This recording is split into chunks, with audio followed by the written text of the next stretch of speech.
Hi guys, and welcome back to another video.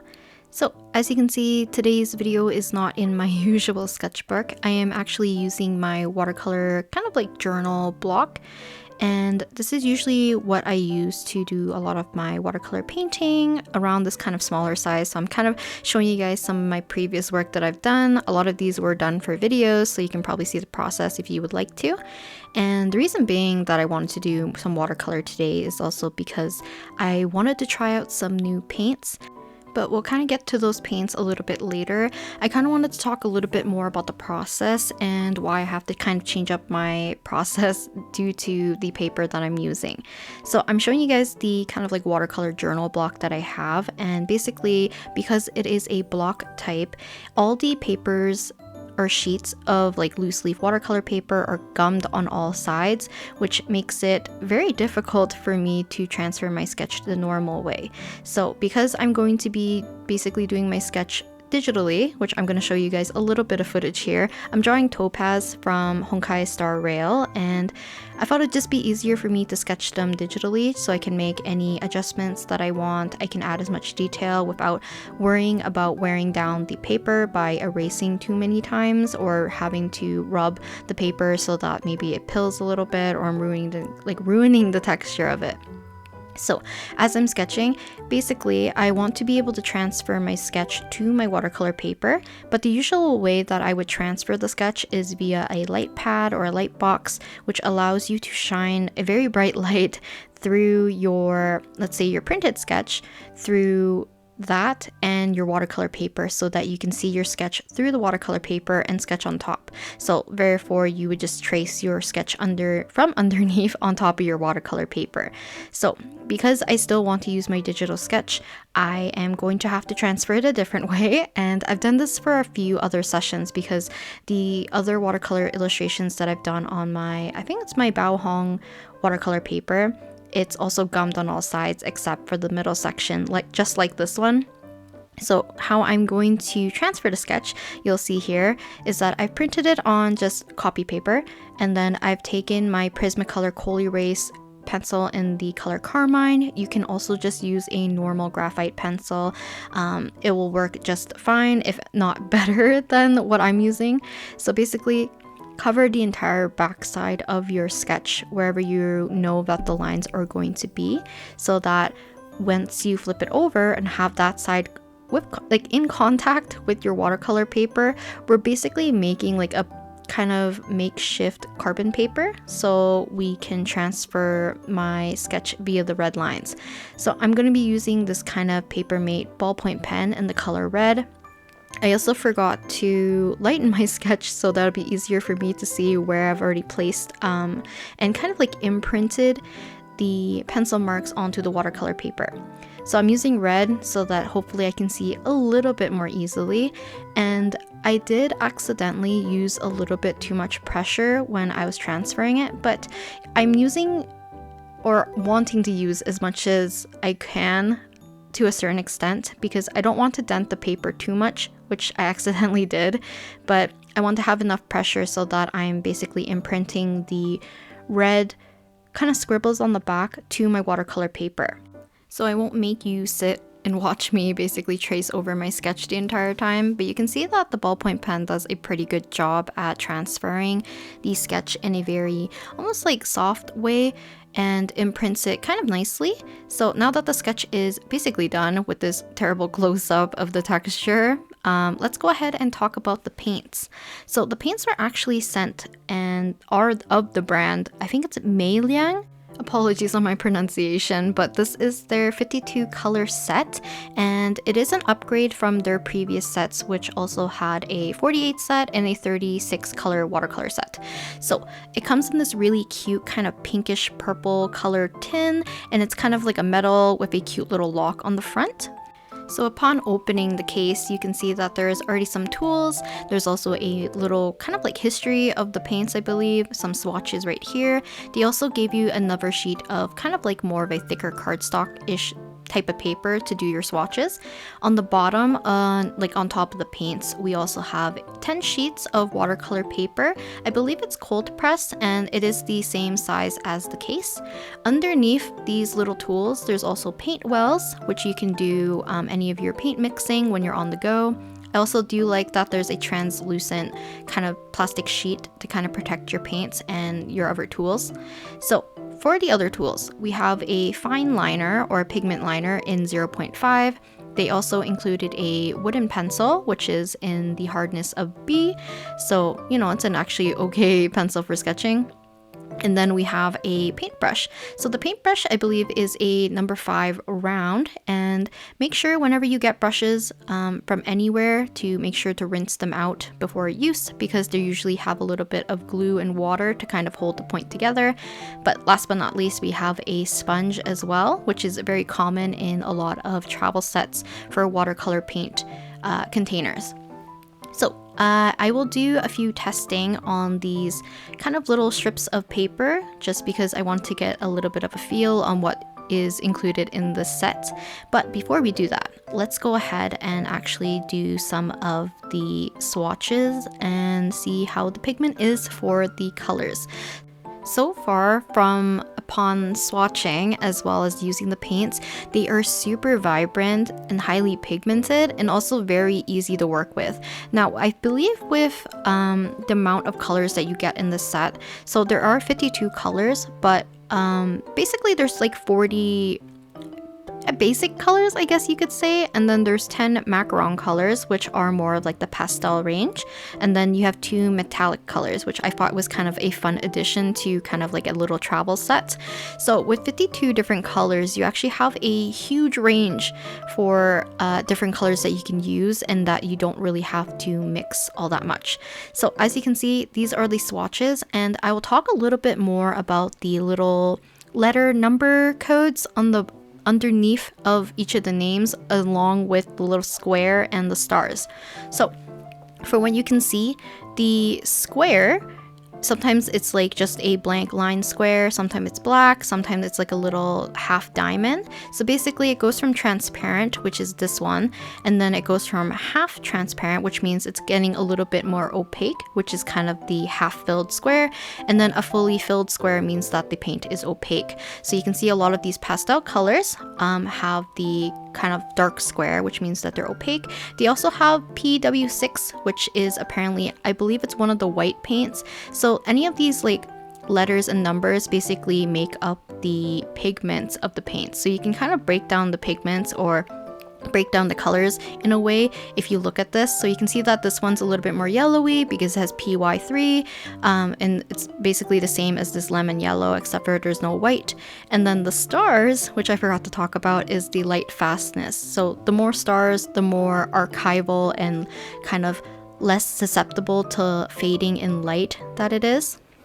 So now that we talked a little bit more about the paints and the pigments, which I really did enjoy how vibrant and how many different colors you had, because for a travel set where you have little space for mixing, I do like the fact that you have so many colors to choose from, so you don't have to pre-mix a lot of the colors anyways. Okay, so for the little painting that I wanted to do to test out this set, I highly recommend that you do a test with the pigment liner before you paint. So I had an inkling that this was going to happen, but I wanted to show it anyways. So the pen that is included, that is the pigment liner, says that it's water resistant, but it also says that it's water based, which had me a little bit worried. So usually you would not want to have anything that's water based for watercolors if you do not have any plans to basically dilute the ink or to spread around the ink with water.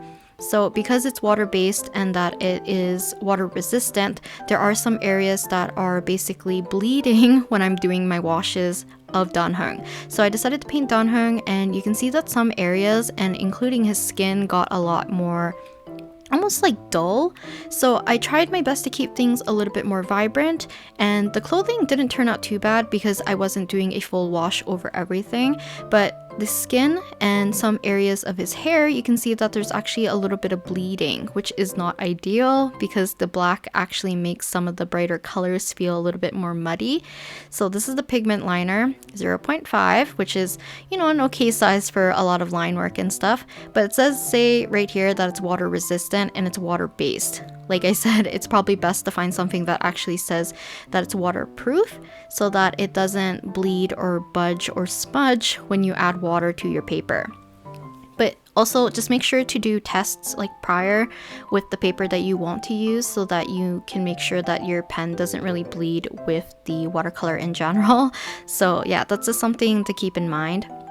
The paper actually has a very strong texture, which I find it a little bit hard to keep my lines a little bit light when sketching with the pencil. The pencil is B, so it is a little bit on the harder side compared to, or not the harder side, a little bit on the softer side compared to an HB pencil.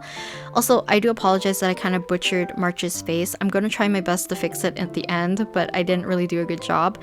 But to kind of play around with the paints a little bit more, which I had a blast using, I kind of wanted to do the opposite, so do the line work on top so that we can still see how vibrant the colors are. So you can kind of see the difference between Dan Heng and March.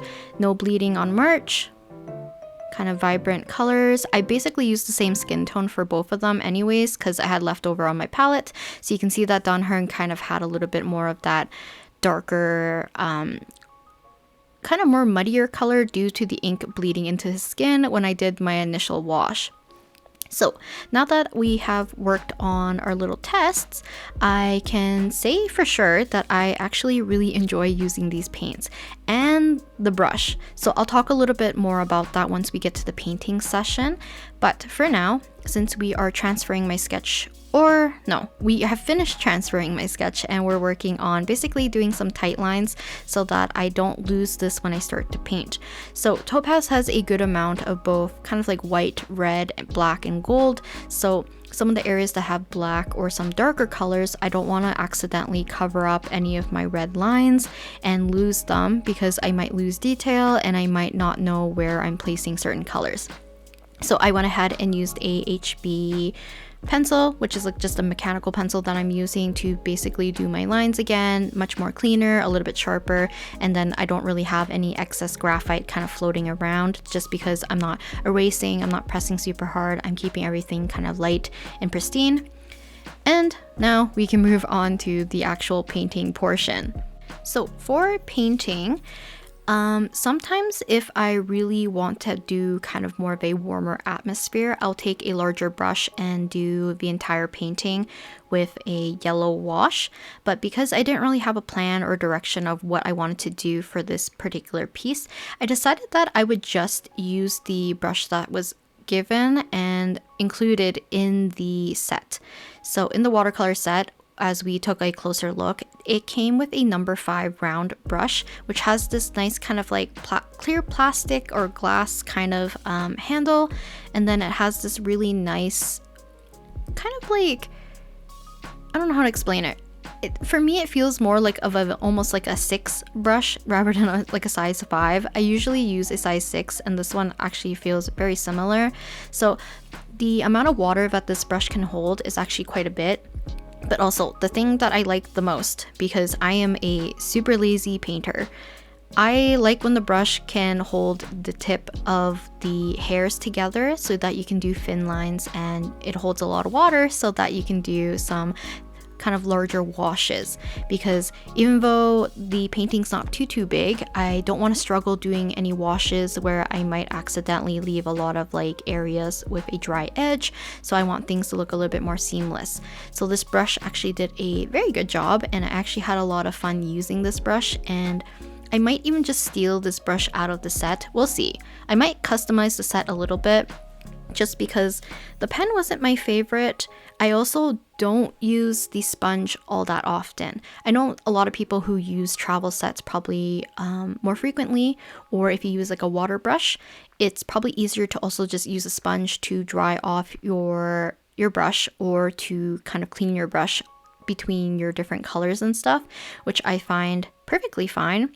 But the reason why I don't use it is that I'm going to have to carry water anyways, most likely, because I don't enjoy using a water brush all that much. I like the control and being able to dry out my brush completely by using a normal either synthetic hair or like squirrel hair, whatever brush hair that your brush has, and kind of have a little bit more control, just because I feel like I never grasped how to use a water brush completely, and I feel like I always make things too watery and I don't have enough control, so I usually opt out of that. But which means that I have to carry around water. So if I'm carrying around water, most likely I'll also carry around either a towel or I'll reuse paper towel.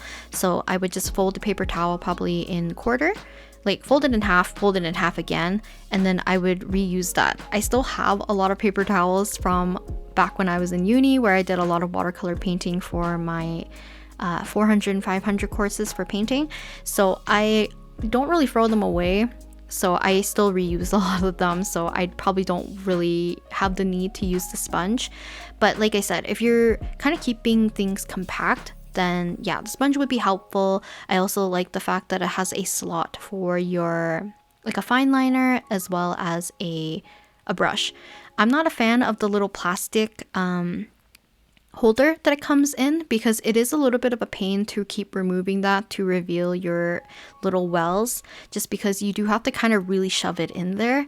So I might see if I can DIY something, or to find a way to keep my brushes and stuff in it, but I can make sure that they don't rattle or get damaged, because I do like the fact that they do have spaces for them. But for me, I feel like there's some space that I could utilize if I get rid of that plastic part, just because I don't really want to use the fine liner all that much, and I don't really use the sponge. So yeah, we'll see what happens. So in terms of the painting, I did the background first, and I did a very simple kind of bleeding of different colors into a wash, and tried to get it as smooth as I could without having too many areas with kind of like the harsh watercolor edge that sometimes you get when the watercolor dries. After that, I moved on to the skin. So the skin, I kind of did an overall wash, not very like specific or keeping in within the lines. I was trying my best to just kind of do one overall wash to get it nice and flat, and also like an even color.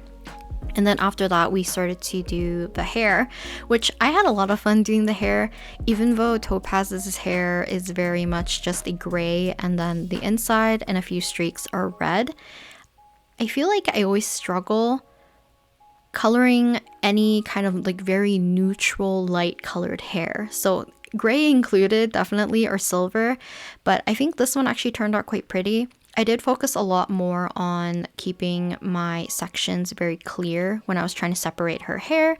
And the thing that I like doing the most for hair, if you noticed in the beginning, is that I would lay down almost a very jaggedy band of a dark wash, and then I would clean my brush and then pull down that wash towards the face, so that gradually will get softer. And I'm also distributing and making the initial wash a lot less concentrated and a lot less dark.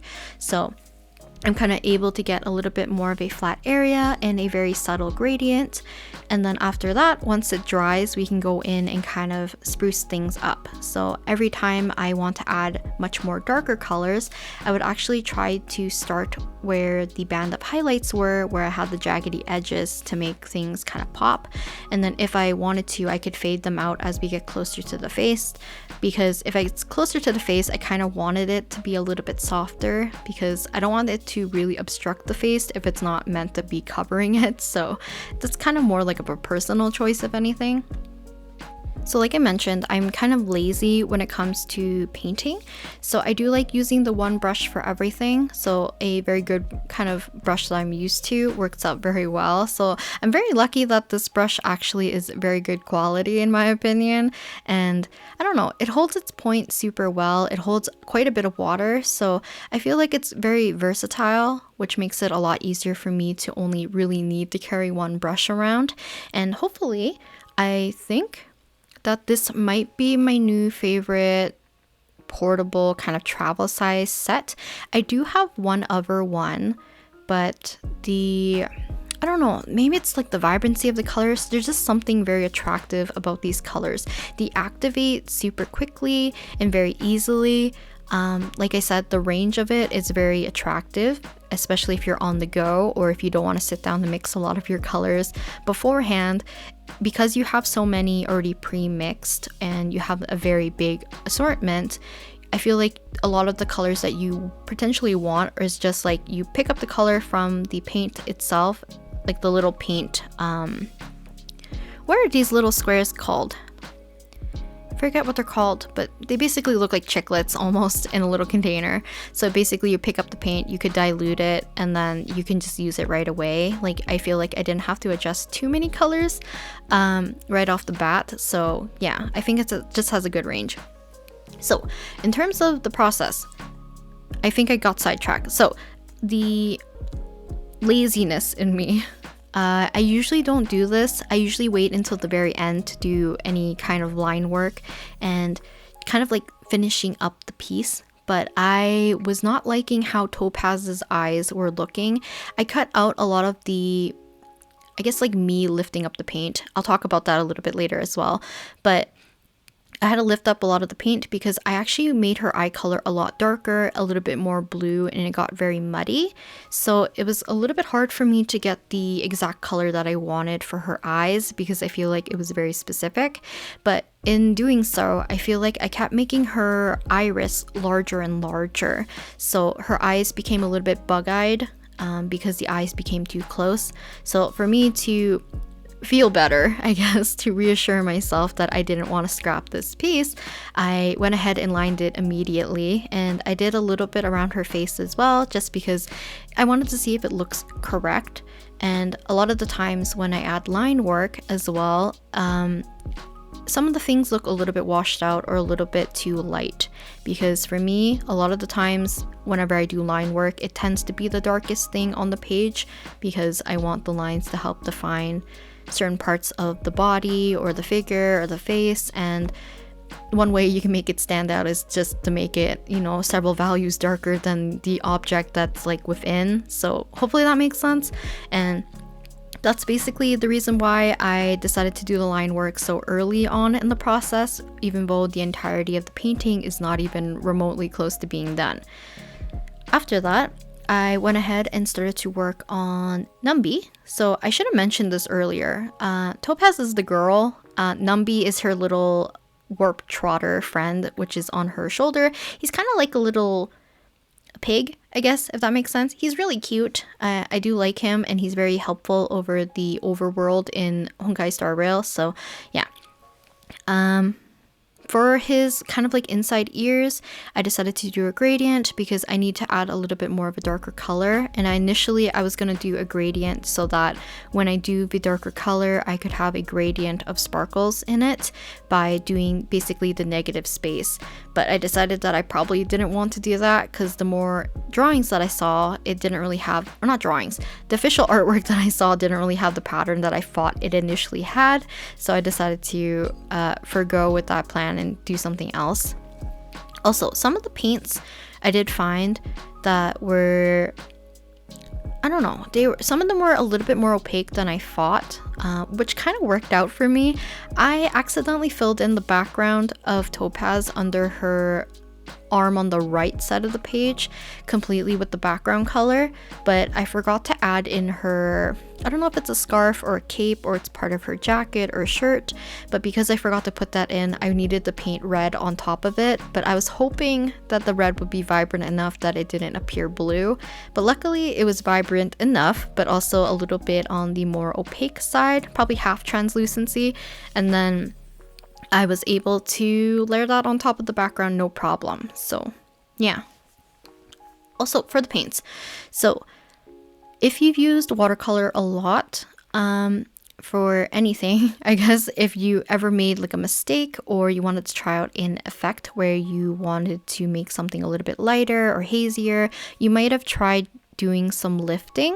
So oftentimes whenever you try to lift paint, it's usually you blotting or trying to wipe up the area with your brush with a lot of water to kind of basically saturate the page with a lot of that kind of like water. Hopefully when you're doing this, like your paint is a little bit wet, so that's a little bit more movable, but you're trying to lift off the pigment from the page. So luckily there was a little bit of give from the paint wanting to lift off the paper, which is great, but there wasn't too much give, because sometimes when you work with paint and they don't layer nicely, and sometimes it's just the pairing between the paper and the paint, so it's not like solely the paint's fault, it's not solely the paper's fault, sometimes it's the combination. Sometimes I do feel like it's the paper's fault, but that's for another time, and I don't want to go into like a whole paper ramble. But basically, if your paint lifts too easily, it does make it very hard for you to do wet on dry. So a lot of the techniques that I do, or not techniques, I guess, a lot of the methods that I do whenever I paint tends to be wet on dry. So that makes it a lot easier for me to have control and a lot easier for me to blend. I do wet on wet occasionally, and that's usually if I want gradation, something softer, or I don't mind having that more apparent watercolor texture. So an example of wet on wet would be similar to either wetting the whole page and then kind of blotting colors on top, or you can do something similar to how I did the background, where you're kind of letting wet color and another wet color kind of bleed into one another, and you kind of get more of a hazier, more blended look, if anything. But I rambled enough, so we have made it to the line work stage, and I'm still using the same brush, but when doing line work with a brush and you want kind of like hairline thinness from your brush has to be able to basically hold paint and water to a certain extent. Obviously the consistency is going to matter, but you want to be able to use the very tip of your pen to get the thin lines. So you're not going to really see my brush fully squished down onto the paper. And if it did, it would be very similar to when I'm placing down a wash, like let's say for her skin tone, or even like portions of her hair, or like the body, or for Numby. But for these little lines right here, I'm literally probably using maybe, I don't even know, 10 to 20% of the brush maybe. I guess like 20 at best, but I'm trying to use very little of the brush because I want the thin lines just to come from the very tip of the brush, and I want the paint consistency to flow just nicely, so we're not pooling any liquid onto the paper, which is why I struggle using a water brush, because the water brush could have literally the sharpest point, and I've owned some that do, but I have too much water, so it feels like it's almost dropping little droplets on the page rather than having it just like soak the tip a little bit so that you can just lay down something nice and thin. I don't know, it's just something I really need to learn if I would like to use a water brush. And I feel like I've been learning a little bit better just because I've been working a little bit with ink. So even I just need to figure out a consistency, I guess, because I feel like me working with my my pencil pocket brush pen was actually because I had an easier time kind of transitioning, because I did a lot of line work with brushes like this, so I'm really focusing on the tips of the hair to do a lot of the work when it comes to getting thin and consistent line work. Also, this is like the mini gradation where I did a dark color of Numby's ears, and then as we fade kind of like away from the corner, I will just dilute it with water and kind of just do a very smooth transition back to the initial wash that I had. And that's basically it for Topaz and Numby. I actually really liked how this one turned out. Oh, I missed an area of line work, so I'm just gonna fill that in. But hopefully I'll do more watercolor painting in the future. I also wanted to thank MeiLaing for basically giving me this watercolor set to try out, but also yeah, I had a very fun experience just using the paints. I had a blast just playing around with the pigment and with this brush in general, so I definitely think that this might be my new go-to travel set for sure. Like I said, I'm gonna customize it a little bit to fit my needs, but if you're looking for a set for yourself for travel, or if you want just a smaller watercolor paint set so you don't want to buy tubes or anything, I think these kind of travel sets are perfect for people who want to get into watercolor, just because they are already in their pans. There's usually a big set, they're more compact in size. I think the metal case is just nice and sleek, but also houses everything nicely. Also, I'm cutting away the edges, and now you can see that Topaz and Numby are now released from my paper block. So yeah, so now I have a new sheet that I can work on in the future. But I don't think it's gonna be this week. I think it might be next week. I bought some really cute round watercolor paper, so I wish to use this set with it as well, just to do some practice, and I'll talk about why I want to do that maybe a little bit later. But yeah, here's kind of the finished pieces that we did today, and here's kind of what my palette looks like. I did majority of my mixing on like just the little palette. Actually, no, I did all of my mixing of the colors on the palette. I used a sponge when I was working on March, but I didn't really like it all too much, even though the sponge is also reusable, so it's nice to have. I just don't really use it. So yeah, I usually use like a dirty towel, whatever you want to call it, for paint. So that is what I just prefer, and I usually carry it around if I need to. But I think that's it for today's video. And hopefully you guys enjoyed watching me do a few paintings today, and I'll talk to you guys next time in the next video. Bye!